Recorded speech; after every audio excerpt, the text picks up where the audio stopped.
Welcome to The Explainer. I am so thrilled you're joining us today because we have a truly fascinating story to uncover. We are looking at a moment in history where a young man's simple desire to help his dad do taxes accidentally laid the mechanical groundwork for the entire modern computing era. It's a story of genius, frustration, and, well, interlocking gears. So let's dive right in.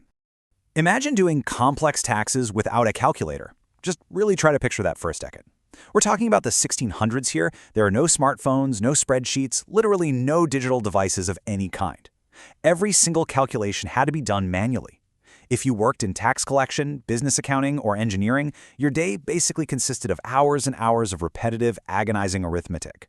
And as you can probably guess, mistakes were incredibly common, and they were very, very costly. It is basically night and day when you look at these two eras. On the one hand, you have the reality of 1600s math.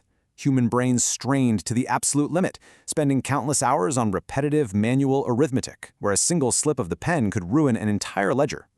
On the other hand, you've got modern math, right? Instant, automated calculations with perfect accuracy. We totally take for granted that we can just punch a few numbers into a screen and get a flawless result in milliseconds. But bridging that massive gap, moving from human error to automated logic, took a leap of absolute genius. Which brings us to Section 1, A Teenage Genius Strikes. Okay, so in 1623, Blaise Pascal was born in Clermont-Ferrand, France. He would eventually grow up to be this brilliant mathematician, physicist, and inventor. But during his youth, he watched his father, who worked as a tax official, spending long, exhausting hours performing complicated calculations entirely by hand. Watching his dad struggle really inspired young Pascal to search for a better solution. And amazingly, at just 19 years old, he actually designed a machine to solve this very human problem. He called it the Pascaline. Moving on to Section 2, How the Pascaline Worked. So how did he do it? Pascal used these really complex internal mechanics, specifically interlocking gears and wheels. First, you would physically turn these wheels to represent specific numbers. Then, when a wheel completed a full rotation, it triggered a mechanism. And here's the magic. It would automatically carry a 1 to the next digit. Think about how we carry numbers in arithmetic when we're adding on paper today. Pascal physically replicated that exact mathematical concept using gears. I mean, for the 17th century, this was an absolutely remarkable engineering achievement. Now, what could the Pascaline actually do? Well, for addition and subtraction, it had built-in functionality. You just dialed it in and you were good to go. For multiplication and division, the machine couldn't do it automatically. However, with practice and some special techniques, basically performing repeated additions or subtractions, skilled users could actually pull off those operations too. It wasn't programmable, but man, it dramatically reduced those agonizing manual calculation times we talked about earlier. That leads us to Section 3, Why It Didn't Catch On. Despite being super innovative, the Pascaline ran into some major real-world challenges. For starters, it was incredibly expensive to build. Those internal gears required highly skilled craftsmanship that 17th century manufacturing simply wasn't set up to produce at scale.